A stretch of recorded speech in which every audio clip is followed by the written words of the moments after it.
ورحمۃ اللہ وبرکاتہ۔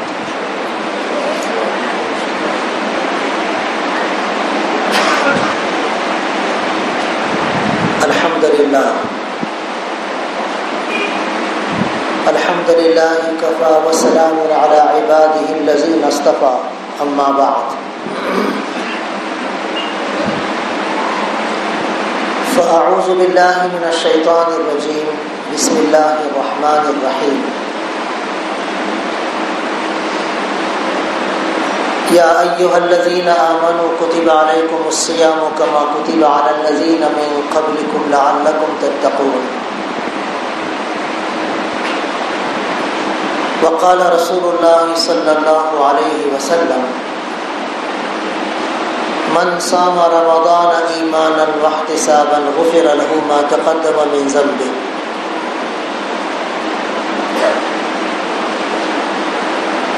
من قام رمضان ایمانا واحتسابا غفر له ما تقدم من ذنبه۔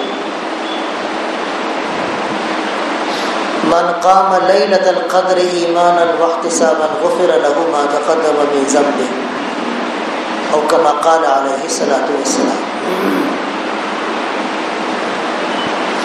محترم بھائیوں، بزرگوں، دوستوں،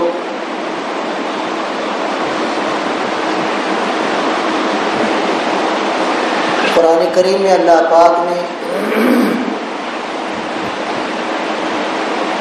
رمضان کے روزوں کے بارے میں ارشاد فرمایا ہے کہ اے ایمان والو، تم پر روزے ایسے ہی فرض کیے گئے ہیں جیسے تم سے پہلی امتوں پر فرض کیے گئے تھے، تاکہ تمہارے اندر تقوی پیدا ہو، اللہ کا ڈر پیدا ہو، اللہ کی خشیت، اللہ کا خوف پیدا ہو۔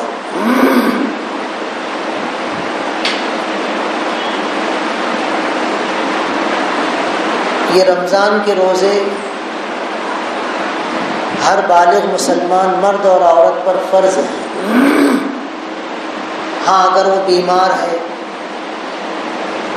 یا سفر میں ہے تو پھر شریعت میں کچھ گنجائش بھی دی گئی ہے بعد میں قضا کر لینے کی یا فدیہ دینے کی۔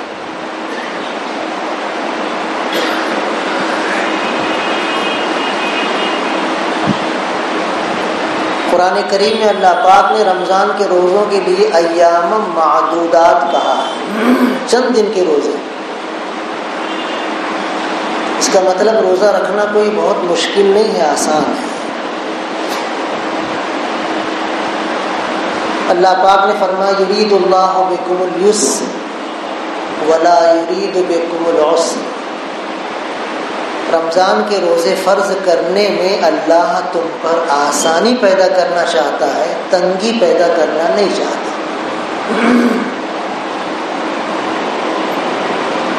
یہی وجہ ہے کہ اللہ نے روزوں میں بڑی سہولت عطا فرمائی ہے کہ سحری کھانا حضور اکرم صلی اللہ علیہ وسلم نے برکت کا کھانا قرار دیا۔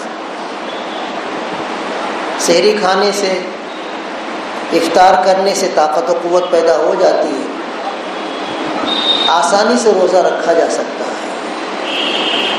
چاہے گرمی ہو، چاہے سردی ہو، چاہے بارش ہو، چاہے 15 گھنٹے کا روزہ ہو، 16 گھنٹے کا روزہ ہو، 18 گھنٹے کا روزہ ہو۔ جب افطار کرنے کی اجازت ہے سورج ڈوبنے کے بعد اور صبح صادق سے پہلے سحری کرنے کی اجازت ہے، تو یہ 2 وقت کے کھانے کی وجہ سے آسانی سے آدمی بھوکا پیاسا رہ سکتا ہے۔ اس لیے روزہ رکھنے میں ہر مسلمان بالغ مرد اور عورت کو شوق ہونا چاہیے، رغبت ہونی چاہیے۔ لیکن ہم اپنے معاشرے میں دیکھتے ہیں کہ بہت سارے مسلمان ایسے ہیں جو اچھے خاصے تندرست ہیں، پھر بھی روزہ نہیں رکھتے، محنت مزدوری کرتے ہیں، گٹکا کھاتے ہیں دن میں، پانی پیتے ہیں دن میں، چائے پیتے ہیں دن میں، پان کھاتے ہیں دن میں، بیڑی سگریٹ پیتے ہیں دن میں، اچھے خاصے تندرست ہیں، بوڑھے اور بیمار نہیں ہیں، لیکن پھر بھی روزہ نہیں رکھتے. یہ بہت بڑی کوتاہی ہے، بہت خطرناک غفلت ہے. ایسے مسلمانوں کو چاہیے کہ وہ اپنی محنت مزدوری کو تھوڑا سا کم کر لیں. اگر وہ 8 گھنٹے تک محنت مزدوری کر رہے ہیں دھوپ میں، تو 6 گھنٹہ کر لیں، 5 گھنٹہ کر لیں، 4 گھنٹہ کر لیں، لیکن روزہ نہ چھوڑیں. روزہ بالکل یقیناً رکھنا ہے. اگر ہم ٹھان لیں کہ ہاں ہم کو روزہ رکھنا ہے، چاہے ہم حمالی ہی کیوں نہ کرتے، چاہے ہم کھڑے کھڑے گوشت کاٹ کر، قیمہ کوٹ کوٹ کر گھنٹوں بیچ رہے ہوں دھوپ میں، چاہے ہم اینٹ گارے کا کام مزدوری کا کر رہے ہوں دھوپ میں، اگر ہم ٹھان لیں کہ ہم کو روزہ رکھنا ہے تو روزہ رکھنا انشاءاللہ آسان رہے گا، مشکل نہیں رہے گا.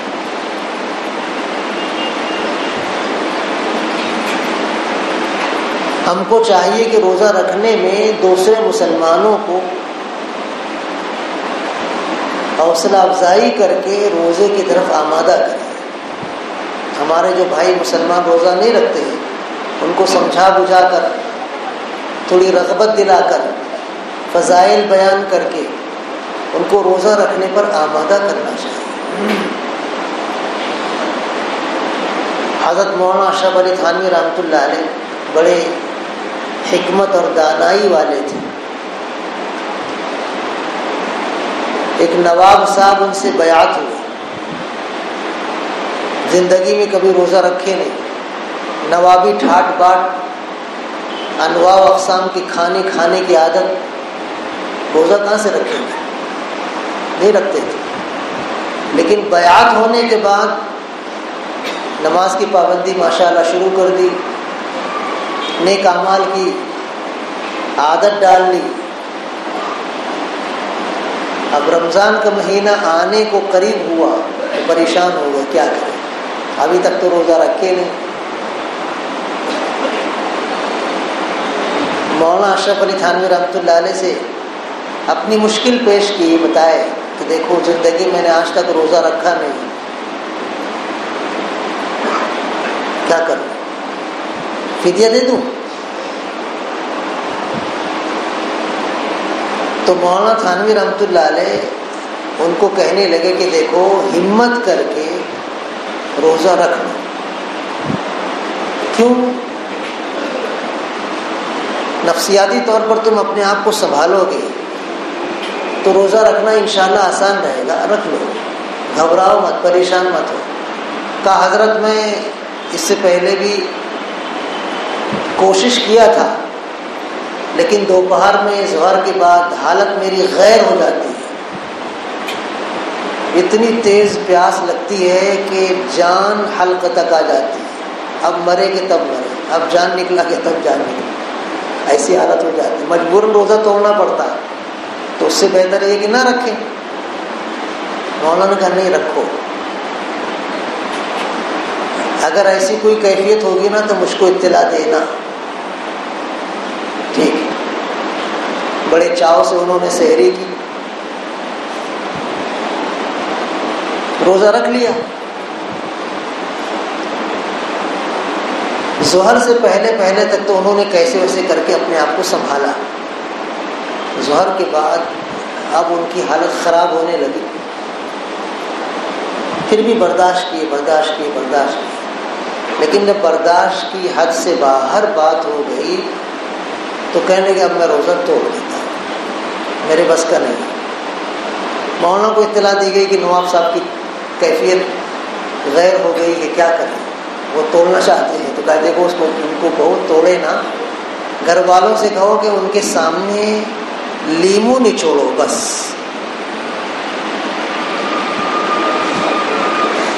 لیمو نچوڑتے ان کی حلق میں پانی آ گیا. اب پانی آ گیا تو حلق خشک جو پہلے سے تھی وہ گیلی ہو گئی، تر ہو گئی. ان کی جو بے چینی تھی وہ ختم ہو گئی، کچھ اطمینان ہو گئی. عصر کا وقت آیا، اس کے بعد پھر کتنا وقت رہ ہی جاتا ہے، آسانی سے زندگی کو پہلا روزہ ماشاءاللہ ان کا مکمل ہو گیا۔ تو اس طرح تدبیر سے، آئیڈیا سے، رغبت دلانے سے ایسے مسلمانوں کو روزہ رکھاؤ جو صرف اپنی غفلت کی وجہ سے روزہ نہیں رکھتے ہیں۔ محنت مزدوری کرنا صحابہ کرام رضی اللہ عنہم کا بھی شعبہ تھا، وہ بھی محنت مزدوری کر کے روزہ رکھتے تھے، ہم کیوں نہیں رکھتے ہیں؟ رکھنا چاہیے۔ مسلم معاشرے میں ایک فرد بھی ایسا نہ رہے رمضان کے مہینے میں جو بالغ ہو، معذور نہ ہو، بیمار نہ ہو، مسافر نہ ہو اور وہ روزہ نہ رہے، ایسا ایک بھی فرد نہیں ہونا چاہیے۔ یہ بھی ہمارا ایک ٹارگٹ ہے۔ جیسے حضرت مولانا محمد الیاس رحمۃ اللہ علیہ نے ٹارگٹ بنایا تھا کہ میوات پر اتنی محنت کرنی ہے کہ یہاں کا ایک مسلمان بھی جو بالغ ہے، مرد ہو یا عورت، بے نمازی نہ رہے۔ محنت کی انہوں نے، اللہ نے اس محنت کو قبول فرمایا اور حقیقتاً ان کی مبارک زندگی میں 100% لوگ نمازی بن گئے۔ تو ایسے ہی ہم بھی محنت کریں گے تو انشاءاللہ 100% مسلمان روزے دار بن جائیں گے۔ محنت کرنا چاہیے۔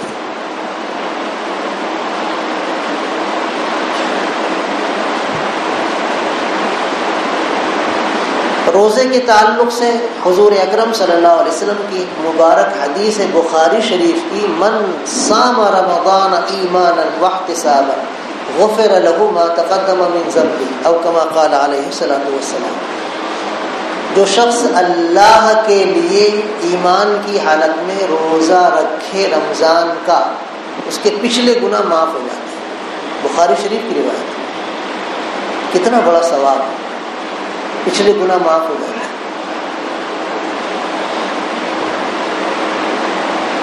روزے میں اخلاص جتنا زبردست اللہ کے کرم سے پیدا ہو جاتا ہے اتنا نماز میں بھی نہیں پیدا ہوتا۔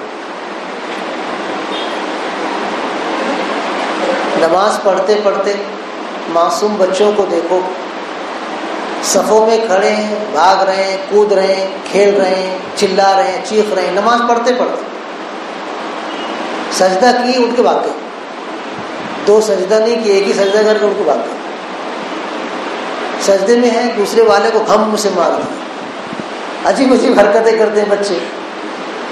نماز جیسی عبادت کرتے وقت بچے غیر سنجیدہ رہتے ہیں، سنجیدہ نہیں رہتے، اخلاص نہیں ہوتا۔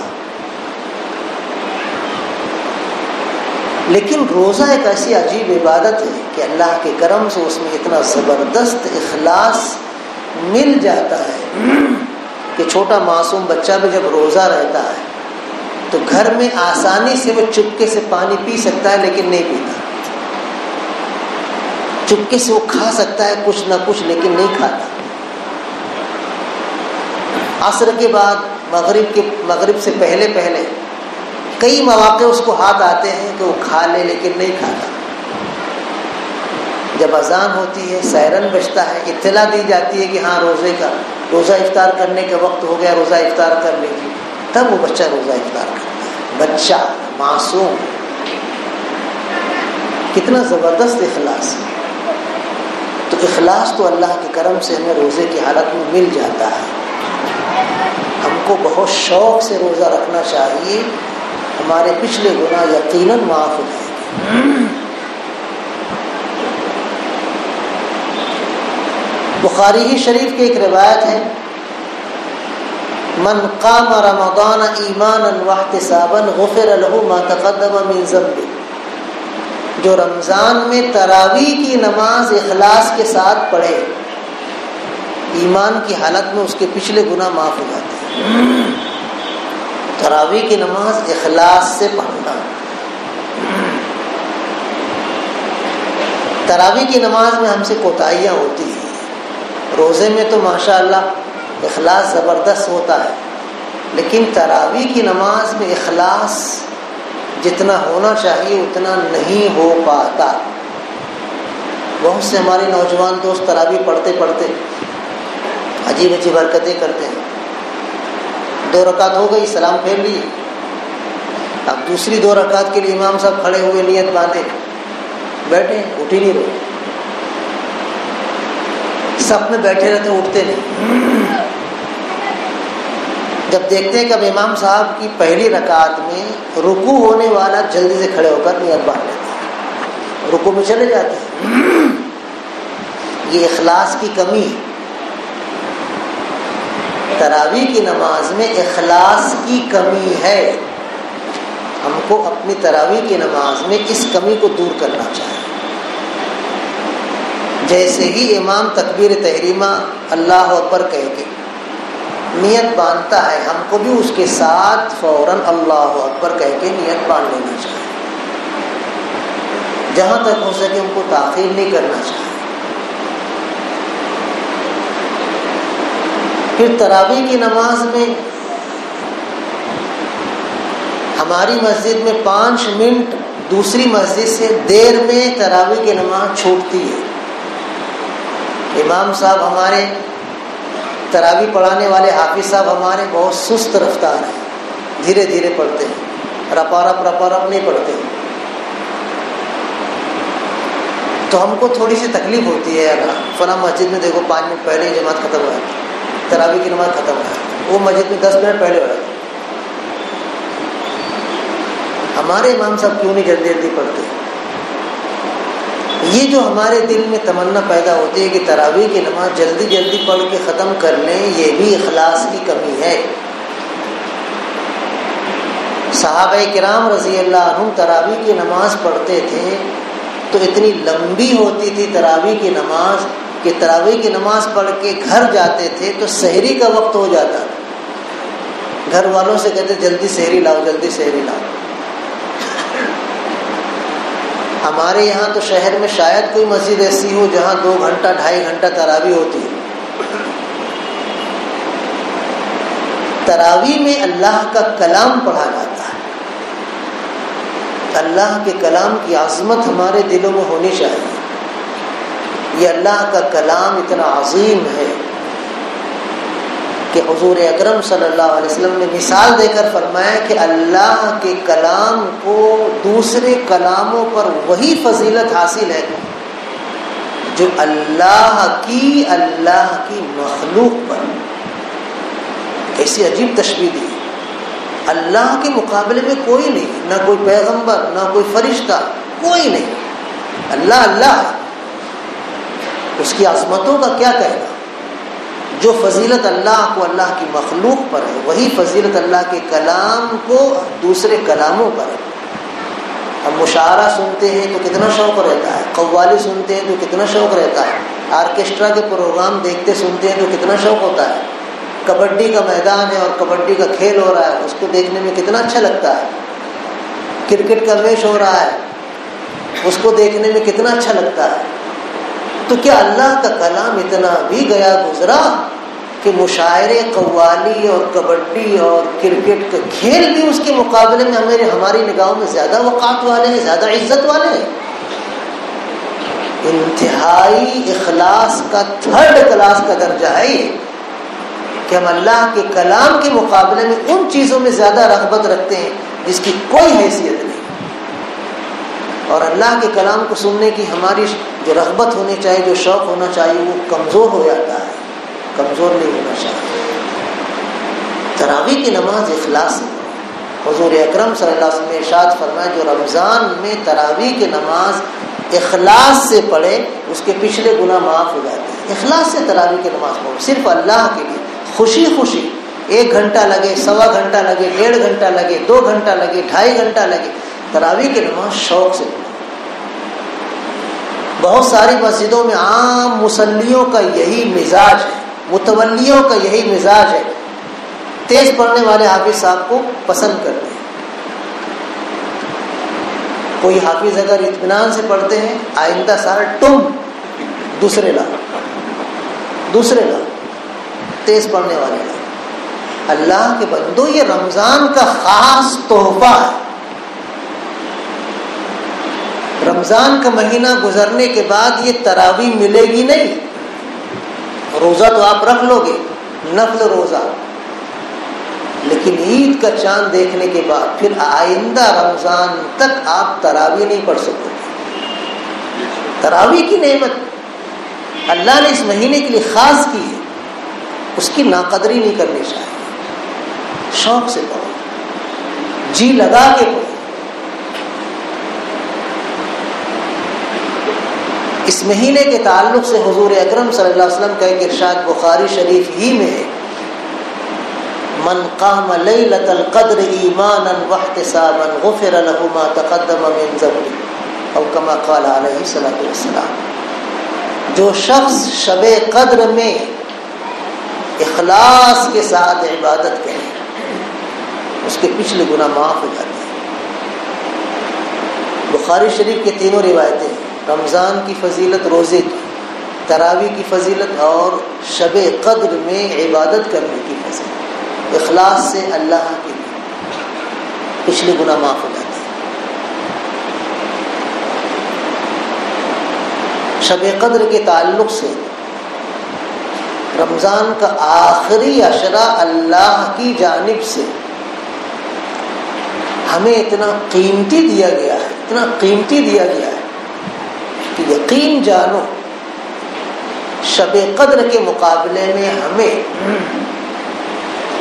اگر دولت کا انبار بھی دے دیا جاتا، حکومتوں کا پایہ تخت، اقتدار اور تاج و تخت بھی دے دیا جاتا، تب بھی ہماری وہ عزت افزائی نہیں ہوتی جو اللہ کی طرف سے شب قدر کی شکل میں تحفہ ہم کو ملا ہے، دولت ملی ہے۔ کتنی بڑی فضیلت، مستقل ایک سورہ اللہ نے نازل فرمائی ہے، سورۃ القدر، پوری سورہ اسی عنوان پر ہے۔ قرآن کریم کی بہت ساری سورتیں وہ ہیں کہ جن کا نام صرف ہے، بس مضمون نام کے مناسب نہیں، جیسے سورہ بقرہ۔ سورہ بقرہ میں ایک مقام پر بقرہ یعنی گائے کا تذکرہ ہے، باقی دوسرے مقامات پر گائے کا تذکرہ کہیں نہیں ہے۔ سورہ مائدہ، مائدہ یعنی دسترخوان، ایک مقام پر دسترخوان کا تذکرہ، پوری سورہ میں دسترخوان دسترخوان دسترخوان دسترخوان کا تذکرہ نہیں ہے۔ لیکن سورہ قدر، شب قدر کے بارے میں اللہ نے ایک مستقل سورہ نازل فرمائی قرآن کریم میں، پوری سورہ ہی شب قدر کے بارے میں، پوری سورہ۔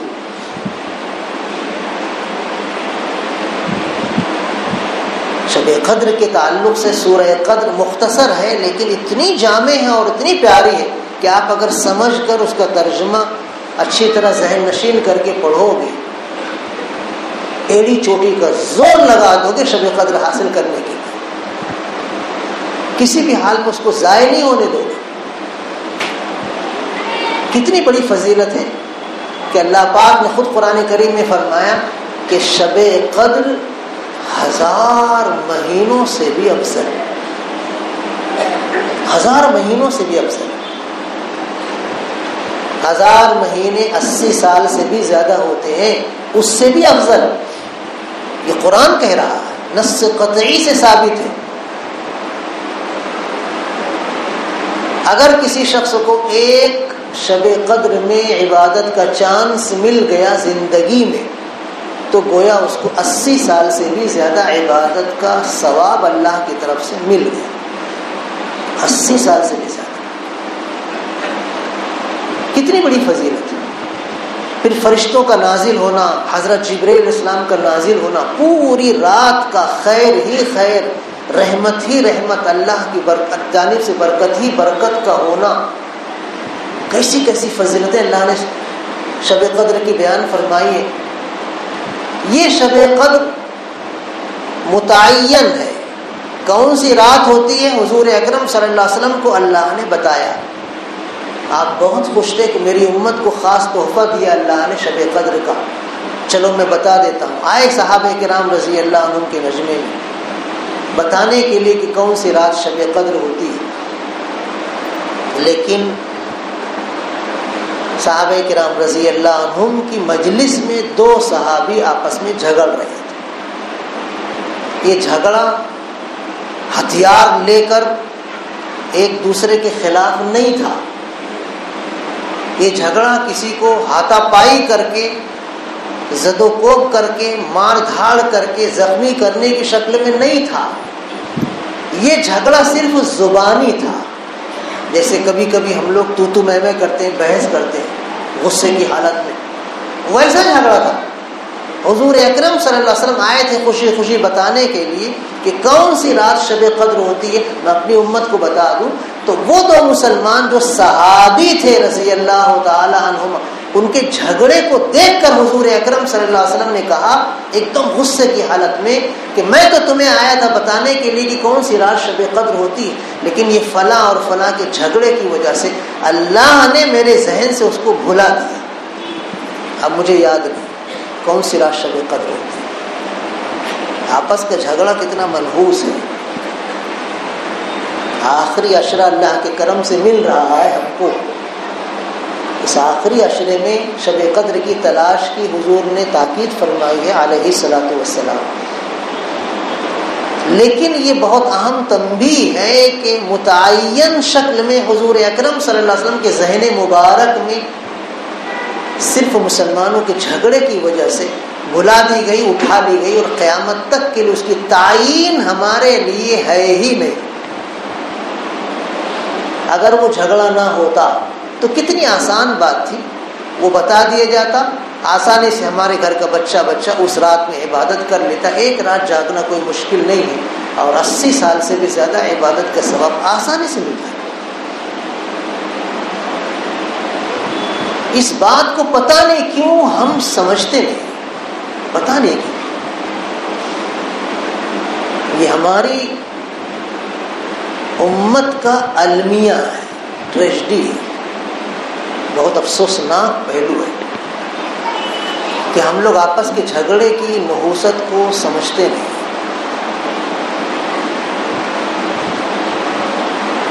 حضور اکرم صلی اللہ علیہ وسلم نے زندگی بھر, مکی زندگی میں بھی, مدنی زندگی میں بھی, فتح مکہ سے پہلے بھی, فتح مکہ کے بعد بھی, حتیٰ کہ حجۃ الوداع میں بھی امت کو یہی سمجھایا, یہی پیغام دیا کہ جھگڑے مت کرو. ایک باپ اپنی اولاد کے حق میں اتنا خیر خواہ نہیں ہوتا جتنے حضور اکرم صلی اللہ علیہ وسلم اپنی امت کے حق میں. سینکڑوں, ہزاروں, لاکھوں, کروڑوں باپ آپ پر قربان ہو سکتے ہیں. آپ نے ہر موقع پر مسلمانوں کو یہی سمجھایا آپس میں جھگڑے مت کرو, آپس میں لڑائی مت کرو. لیکن ہم پتہ نہیں کیوں اس بات کو سمجھ ہی نہیں پاتے کہ جھگڑا نہ کریں. جھگڑا کرتے رہتے ہیں, مسجد میں, مدرسے میں, چوک میں, روڈ پر, چوراہوں پر, گھر میں. ہمارے جھگڑے کہاں نہیں ہوتے. یہ امت جھگڑا کرنے کے لیے پیدا نہیں کی گئی. یہ امت آپس میں ایک دوسرے کے ساتھ مل جل کر رہنے اور زندگی گزارنے کے لیے پیدا کی گئی.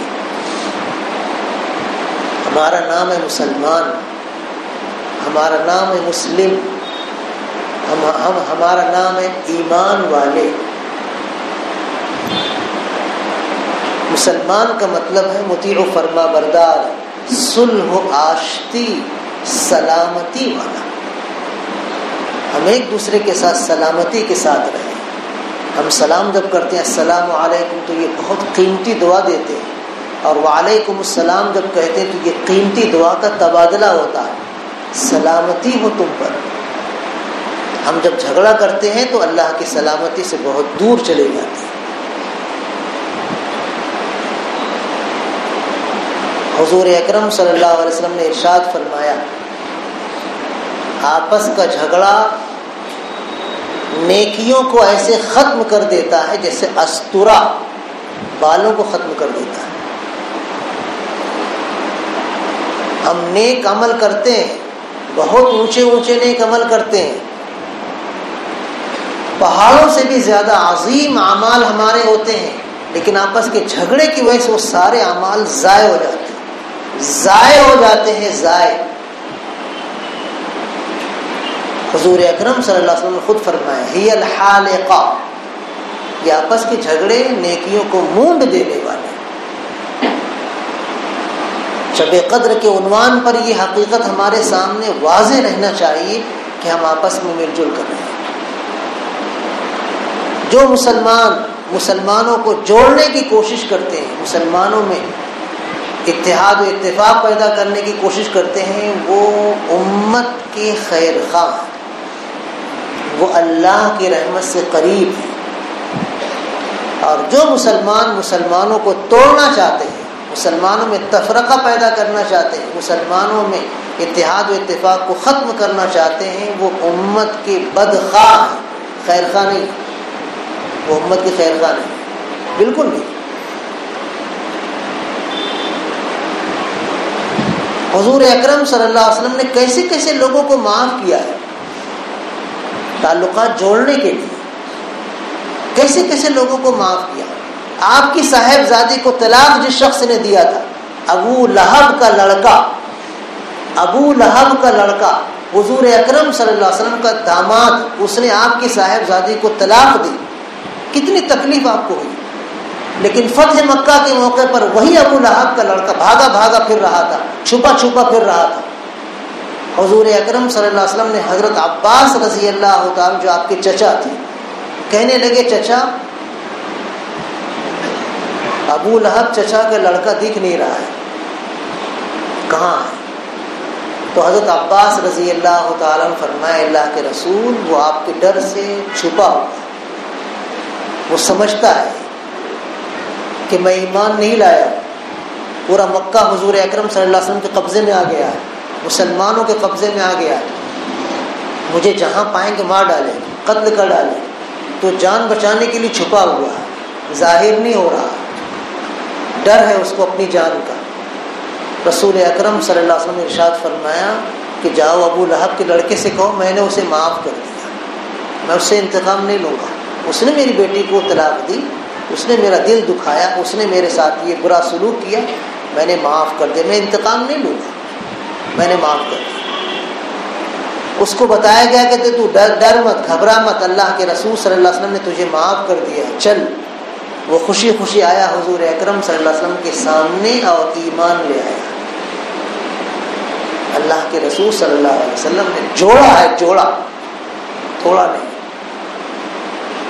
آج ہمارا بہت بڑا یہ المیہ ہے کہ ہم صرف توڑ رہے ہیں، جوڑنے کی منطق ہم سمجھے ہی نہیں، سیکھے ہی نہیں۔ ہماری عبادتیں ضائع ہو رہی ہیں، یاد رکھنا۔ ہم مسجدیں بنائیں، ہم مدرسے بنائیں، ہم حافظ بنائیں، ہم قاری بنائیں، ہم عالم بنائیں، ہم مفتی بنائیں، بہت بڑے بڑے اعمال انجام دیں، لیکن اگر ہم آپس میں جھگڑا کر دیں تو سارے اعمال ضائع ہو جائیں۔ نوٹ کر لیجئے، نوٹ۔ ہم کو چاہیے کہ ہم ہوش کے ناخن لیں۔ آج صورتحال کیا ہے ملک کی صورتحال کیا ہے؟ رمضان جیسے مہینے میں کتنے فسادات ہوئے، کتنے مسلمانوں کے مکانات توڑ دیے گئے، کتنے مسلمانوں کی دکانیں توڑ دی گئی، جلا دی گئی، کتنے مسلمان گھر سے بے گھر ہو گئے، سحری کرنے کا، افطار کرنے کا کوئی انتظام ان کے پاس نہیں۔ کیسی قسم پرسی کی حالت ہے مسلمانوں کی۔ ملک کے گوشے گوشے میں فساد ابل پڑا ہے، مسلمانوں کے خلاف حالات انتہائی سنگین ہو گئے۔ ایسے سنگین حالات میں، ایسے خونی حالات میں بھی ہم آپس میں جھگڑ رہے ہیں، لڑ رہے ہیں، صلح کرنے کے لیے تیار نہیں ہیں، بیٹھ کر کسی معاملے کو تصفیے کے ذریعے حل کرنے پر تیار نہیں ہیں۔ اللہ کا قانون اٹل ہے، یاد رکھنا۔ قرآن کریم میں اللہ پاک نے ارشاد فرمایا ہے وَلَا تَنَازَعُوا فَتَفْشَلُوا، آپس میں جھگڑے مت کرو ورنہ تم ناکام ہو جاؤ گے۔ وَتَذْهَبَ رِيحُكُمْ، اور تمہاری ہوا اکھڑ جائے گی، تمہارا رعب اور دبدبہ دشمن کے دل سے ختم ہو جائے گا۔ مسجدوں میں جا کر جھنڈا لگا دیا گیا، مسجدوں کے سامنے عجیب عجیب حرکتیں ہو رہی ہیں، ہمارا رعب و دبدبہ ختم ہو گیا۔ یہ آنکھوں کا مشاہدہ ہے، یہ صرف سنی ہوئی باتیں نہیں ہے، مشاہدہ ہے۔ ایسی صورتحال میں بھی ہم آپس میں مل جل کر بیٹھ کر آپس میں ایک دوسرے کے ساتھ خیر خواہی کے ساتھ زندگی گزارنے کے لیے تیار نہیں ہے۔ یاد رکھو، ہم سے زیادہ دشمن نے ہماری تاریخ کا مطالعہ کیا، ہم سے زیادہ اس نے اسٹڈی کی ہے، ہم سے زیادہ اس نے ہماری تاریخ پر ریسرچ کیا، اور اس نے وہ کمزور گوشے اچھی طرح سمجھ لیے ہیں جہاں مسلمانوں کو زیر کیا جا سکتا ہے، مسلمانوں کو شکست دی جا سکتی ہے، اور مسلمانوں سے ان کی حکومتیں چھینی جا سکتی ہیں۔ وہ پوائنٹ انہوں نے سمجھ لیے۔ ان پوائنٹوں میں سے ایک پوائنٹ یہ ہے کہ جب مسلمان آپس میں لڑیں گے تو ان کا اقتدار کمزور ہو جائے گا، ان کا بھرم ختم ہو جائے گا، ان کی طاقت کمزور ہو جائے گی۔ اللہ کا قانون ہے یہ، اللہ نے خود فرمایا فَتَفْشَلُوا، تم ناکام ہو جاؤ۔ قرآن میں اللہ نے کہا وَتَذْهَبَ رِيحُكُمْ، اور تمہاری ہوا اکھڑ جائے۔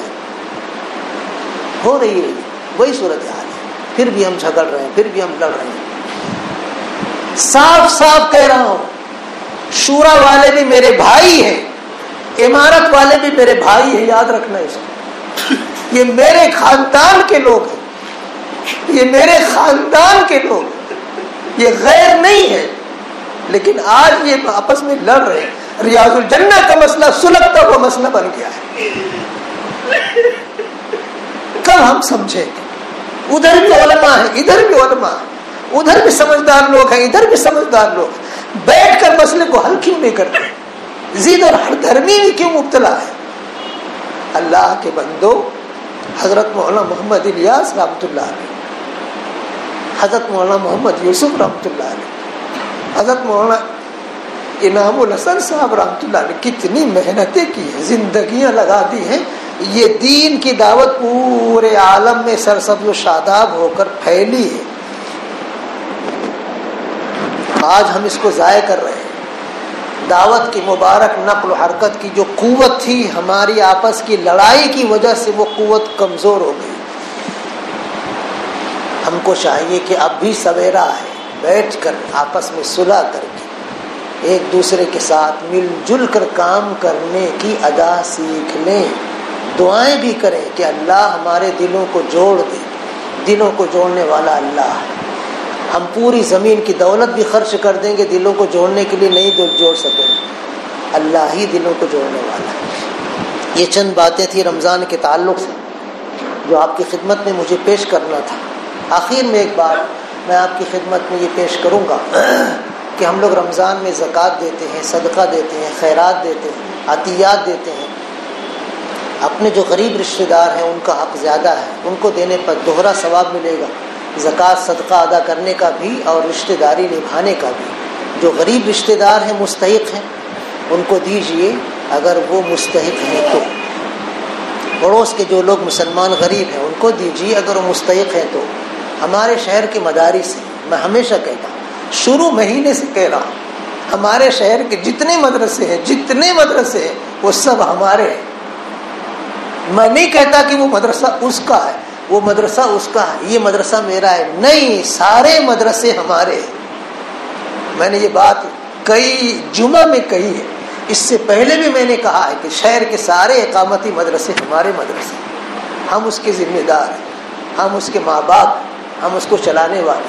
شہر کا ہر مدرسہ ہمارے تعاون کا مستحق ہے۔ ہم اپنے شہر کے اتنے زبردست معاون و مددگار بنے کہ ہمارے مدرسوں کے اساتذہ کرام باہر جانے کی صورتحال سے دوچار نہ، یہیں پر ہم مدرسوں کا پورا بجٹ مکمل مدرسوں کو دے دیں، اس کی ہم کو بھرپور کوشش کرنا ہے۔ دوسری گزارش یہ ہے کہ دیکھو حالات اس وقت اچھے نہیں ہیں، ہم کو چاہیے کہ ہم احتیاط سے اپنے معاشرے کو محفوظ رکھیں۔ ہمارے بہت سارے نوجوان دوست راتوں میں 11 بجے 12 بجے 1 بجے 2 بجے 3 بجے تک مالیگاؤں جاتے ہیں موٹر سائیکل سے، رات میں 3 بجے 3:30 بجے 4 بجے وہاں سے واپس آتے ہیں موٹر سائیکل سے، کبھی ٹیبل سیٹ کبھی ڈبل سیٹ، کبھی فیملی کو لے کر مستورات کو بھی لے کر آتے جاتے ہیں۔ پولیس ڈپارٹمنٹ سے باقاعدہ یہ تنبیہ کی گئی ہے کہ اپنے نوجوانوں کو سنبھالو، رات میں یہ سفر موٹر سائیکل کا اچھا نہیں ہے، حادثات بھی ہو سکتے ہیں اور ہوتے بھی ہیں، لوگ شرم کے مارے بولتے نہیں ہیں کہ بولیں گے تو ہماری ہیٹی ہوگی، نہ جانے کتنے لوگوں کے پیسے چھین لیے گئے، کتنے لوگوں کے کپڑے اتار لیے گئے، کتنے لوگوں کے ساتھ اور دوسرے حادثات ہو گئے۔ تو ہم کو چاہیے کہ ہم رات میں نہ جائیں تو 4 ویلر سے جائیں تاکہ سیفٹی رہے۔ موٹر سائیکل سے جانا یہ سیفٹی نہیں ہے۔ رات میں مالیگاؤں جانا آنا آپ کو کسی ضرورت سے ہے، ٹھیک ہے جائیے، آپ دن میں جائیے، سویرے چلے جائیے، ہلکے شام کے وقت جب ٹھنڈا ہوتا اس وقت چلے جائیے، لیکن رات میں 2 بجے 1 بجے اس طرح ڈبل شفٹ ٹربل شفٹ جانا صرف وقت گزاری کے لیے یا کسی معمولی سے کام کے لیے مناسب نہیں ہے۔ تو ہم کو چاہیے کہ ہمارے نوجوانوں کو ہم سمجھائیں کہ رات میں اس طرح موٹر سائیکل سے نہ جائیں، نہ آئیں۔ ایسے ہی ہماری مستورات جو شاپنگ کرنے کے لیے بازاروں میں 12 بجے رات کو 1 بجے رات کو جو گھومتی ہیں، تو اپنے محلے کی بات تو خیر کوئی بات نہیں، لیکن دوسرے محلوں میں مستورات کا رات میں اس طرح شاپنگ کرنا مناسب نہیں۔ ہماری عزت کا یہ بہت ہی بڑا مسئلہ ہے۔ ہم اپنی خواتین کو کنٹرول کریں، ان کو جو ضرورت ہے ہم لا کر دے دیں، یا دن میں شاپنگ کریں۔ آپ کو کپڑا لینا ہے، آپ کو ریڈی میڈ کپڑے لینا ہے، آپ کو کوئی اور کام لینا، تو آپ دن میں آپ اپنی مستورات کو لے جا کر اپنی ضرورت پوری کر لیں۔ رات میں 2 بجے 1:30 بجے 1 بجے 12 بجے 12:30 بجے شاپنگ کرنا دوسرے محلوں میں مناسب نہیں ہے۔ یہ چند گزارشات تھی۔ اللہ پاک ہمارے رمضان کی نیکیوں کو قبول فرمائے، ہمارے روزوں کو، تراویح کی نمازوں کو، صدقہ و خیرات کو قبول فرمائے۔ ہم سے جو غلطیاں ہوئی اللہ معاف فرمائے۔ اعتکاف کرنے والوں کے اعتکاف کو اللہ قبول فرمائے۔ ہم سب کو اللہ اپنے کرم سے بھائی بھائی بنائے۔ اللہ پاک برادران وطن کے دلوں میں اسلام اور مسلمانوں کی ہمدردی پیدا فرما دے۔ اللہ ہمارے ملک کے حالات کو عافیت کے ساتھ مسلمانوں کے حق میں سازگار فرما دے۔ آمین۔ وآخر دعوانا الحمدللہ رب العالمین۔